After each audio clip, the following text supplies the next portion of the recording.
बहुत से काम हुए हैं लेकिन अभी बहुत से काम अभी बाकी हैं। क्या लगता है आपको मूल समस्या अभी क्या ऐसी अधूरी है कि जो आपको मौका मिलेगा अब की बार तो उसको पूरा करने की कोशिश करें? तदर्थ शिक्षकों को लेकर बड़ी की स्थिति है। नमस्कार। वैसे 2027 विधानसभा का चुनाव तो अभी दूर है, लेकिन गोरखपुर फैज़ाबाद शिक्षक निर्वाचन क्षेत्र का चुनाव, क्या कह दें, पूरे प्रदेश के शिक्षक निर्वाचन क्षेत्रों का जो चुनाव है वो चल रहा है मौसम इस समय। हमारे साथ में है बात करने के लिए 3 बार से अनवरत शिक्षक विधायक आज भी हैं वर्तमान में, ध्रुव कुमार त्रिपाठी जी। शिक्षकों की समस्याएं हैं, लेकिन उसके आज मौसम जो चल रहा है उस पर हम चर्चा करेंगे। सर, अयोध्या दर्पण में स्वागत है। परिक्रमा चल रहा है, बड़े अच्छे मौके पर आप आए हैं। मैं मर्यादा पुरुषोत्तम राम की नगरी में प्रदेश के कोने कोने से आए हुए सभी परिक्रमा वासियों का मैं उनको प्रणाम करता हूं और यह ईश्वर से प्रार्थना, भगवान राम से प्रार्थना करता हूं कि वो जिस मंशा को लेकर के यह ऐतिहासिक परिक्रमा कर रहे हैं उनकी मनोकामना भगवान राम पूरा करें। और यह भी मैं आपको बता देना चाहता हूं कि हम अपने माध्यमिक शिक्षक संघ के पदाधिकारियों को के प्रति भी आभार व्यक्त करते हैं कि वह लोग भी जो है परिक्रमा मार्ग में एक अपना माध्यमिक शिक्षक संघ का सहायता बूथ स्थापित करके जो उनके मन में भगवान राम के प्रति और उन परिक्रमा के श्रद्धालुओं के प्रति सम्मान है, आदर है, वह निश्चित रूप से हमारे माध्यमिक शिक्षक संघ के पदाधिकारी बधाई के पात्र हैं। पिछले 3 बार से आप विधायक होते आ रहे हैं, आपकी बात क्या लग रहा है, शिक्षकों का वही आशीर्वाद, वही सम्मान मिलेगा? देखिए, मैं माध्यमिक शिक्षक संघ का एक छोटा सा कार्यकर्ता हूं और शिक्षकों ने मुझे 2008 से विधान परिषद में निर्वाचित किया और मैं लगातार 3 बार चुनाव जीत करके विधान परिषद में तमाम विषम परिस्थितियों के रहते हुए भी जो है वह शिक्षक की आवाज़ बन करके विधान परिषद में अपने दायित्वों का निर्वहन कर रहा हूँ। आज की परिस्थिति में 2 नवंबर 2026 में जहाँ तक उम्मीद है कि निर्वाचन होने वाला है, भारत निर्वाचन आयोग ने मतदाता बनने के लिए स्नातक के लिए 18 और शिक्षक के लिए 19 आवेदन मांगे हैं, जिनकी अंतिम तिथि 6 नवंबर है और पूरे गोरखपुर फैज़ाबाद खंड शिक्षक निर्वाचन क्षेत्र में जो 17 जनपद सम्मिलित हैं, वहाँ के सभी हमारे शुभचिंतक और हमारे पदाधिकारियों द्वारा वोट बनाए जा रहे हैं। और जैसे जो पहले ऐसी व्यवस्था थी कि एक बार फिर जो है पहली सूची जारी होने के बाद फिर एक बार मौका देंगे, जो लोग छूटे होंगे वो फिर बन सकते हैं। और मुझे विश्वास है कि हमारे पदाधिकारी पूरी तन्मयता से, तत्परता से हर एक शिक्षक का वोट बनाने के लिए जो है तत्पर हैं। बहुत से काम हुए हैं लेकिन अभी बहुत से काम अभी बाकी हैं। क्या लगता है आपको मूल समस्या अभी क्या ऐसी अधूरी है कि जो आपको मौका मिलेगा अब की बार तो उसको पूरा करने की कोशिश करें? देखिए, एक जो समस्याएं हैं, मैं एक शिक्षक के रूप में उनके प्रतिनिधि के रूप में मैं अपने दायित्वों का निर्वहन कर रहा हूं और मैं शिक्षकों की हर एक समस्या को जानता हूं, चाहे वह समान कार्य के लिए समान वेतन वित्तविहीनों की समस्या हो, चाहे पुरानी पेंशन से वंचित हमारे नौजवान शिक्षक साथियों का जो सेवानिवृत्ति के उपरांत का दिन पेंशन न पाने के कारण कटने में बड़ा दुर्लभ दिखाई दे रहा है।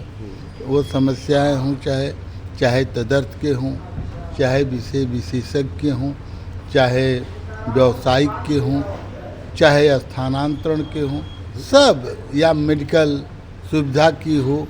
तो अभी तो कुछ अभी 5 सितंबर को माननीय मुख्यमंत्री जी ने सभी स्तर के शिक्षकों को जो है निःशुल्क चिकित्सा व्यवस्था प्रदान करने की घोषणा किया है।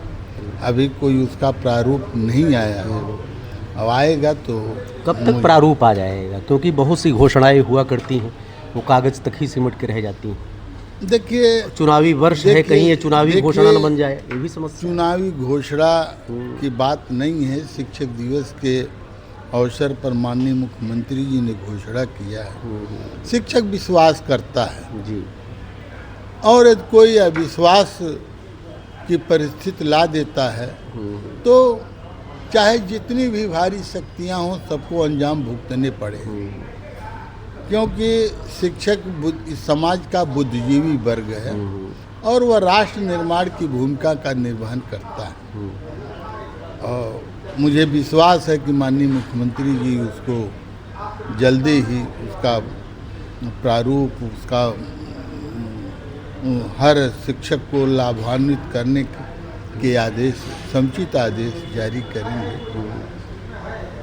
तो विधान परिषद में हमने सबकी आवाज़ बन करके सरकार का ध्यान आकृष्ट किया। यहाँ तक कि शिक्षा मंत्री को तमाम मुद्दे पर निरुत्तर रखा, जिसमें नेता सदन को हस्तक्षेप करना पड़ा।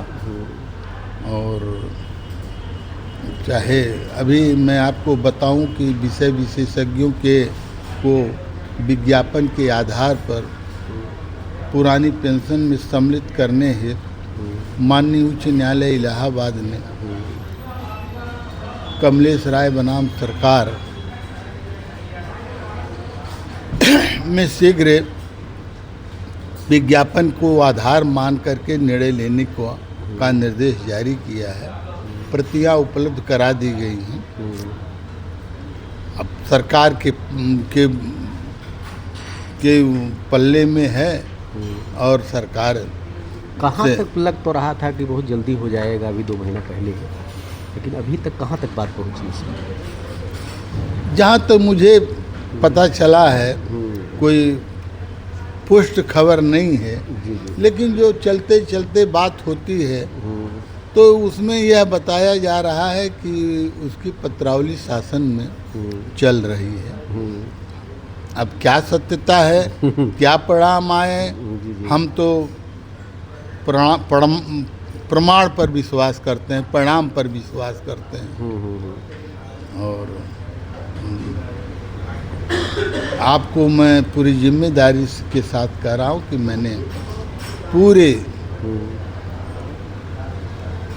मनोयोग से शिक्षकों की समस्याओं को उठाया और सरकार के ओर से सकारात्मक पीठ की ओर से सकारात्मक निर्देश भी दिए गए। सब विचाराधीन हैं, चल रहे हैं, लेकिन यह है कि न हम थके हैं, न हारे हैं, न हताश हैं, न निराश हैं। तदर्थ शिक्षकों को लेकर बड़ी की स्थिति है। तदर्थ शिक्षकों के संबंध में मैंने 2000 के पहले, 2000 के बाद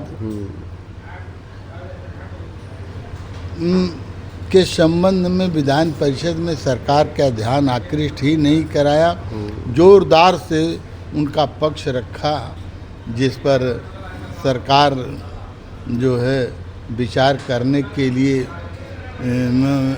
पीठ ने विचार करने के लिए उप मुख्यमंत्री माननीय केशव प्रसाद मौर्य जो नेता सदन हैं, उनको यह एक तरह से आदेश दिया है कि शिक्षक विधायक और स्नातक विधायकों के साथ बैठ करके समस्याओं का समाधान करें। ये बताएं कि अभी एक ऑफलाइन ऑनलाइन वो तो कैंसिल हो गया था पहले, ऑफलाइन ट्रांसफ़र की लिस्ट कब तक आ रही है? जो शिक्षा विभाग के अधिकारी हैं उनका यह कहना है कि उनका प्रयास है कि अक्टूबर मास के महीने के अंतिम दिन तक उसको जारी करने का हुआ वो कर रहे हैं। इधर तमाम छुट्टियां पड़ गई हैं और ऐसे त्यौहार हैं दीपावली और भैया दूज और छठ और परिक्रमा जहां किसी को जो हिंदू कर्मी हैं उनको उनके अवकाश को उनके संकल्प को कम नहीं किया जा सकता है। उसको मैं आपके पवित्र और सम्मानित चैनल के भी प्रति आभार व्यक्त करता हूं। और एक अपील शिक्षकों से, चूँकि 3 बार से आपको उनका सहयोग, आशीर्वाद, शुभकामना मिलती रही है, एक अपील कर सकते हैं चैनल के माध्यम से? मैं अपने सभी शिक्षक साथियों से कहना चाहता हूं कि वह अपनी समस्याओं के प्रति, अपनी प्रलब्धियों की रक्षा के प्रति जागरूक होकर के संगठित रहें, जिससे आने वाले दिनों में जब सामान्य निर्वाचन होगा तो सरकार पर दबाव दिया जा सके कि जिससे समस्याओं का समाधान हो। और आवश्यक भी है, यह कोई सर्वहारा वो नहीं है वर्ग, यह राष्ट्र निर्माण की भूमिका का निर्वहन करने वाला वर्ग है। इनका सम्मान करना चाहिए और उनकी समस्याओं का समाधान ही उनका सम्मान है। आप हैं शिक्षक विधायक ध्रुव कुमार तिवारी जी। अब चूँकि चुनाव आ रहा है, इसलिए इस समय सारा ध्यान आपका केंद्रित है चुनाव की तरफ। एक बार फिर अपेक्षा करता हूं कि आप एक बार शुभकामना दें, वही सहयोग दें। देखते रहिए अयोध्या दर्पण। ढेर सारी शुभकामना। धन्यवाद।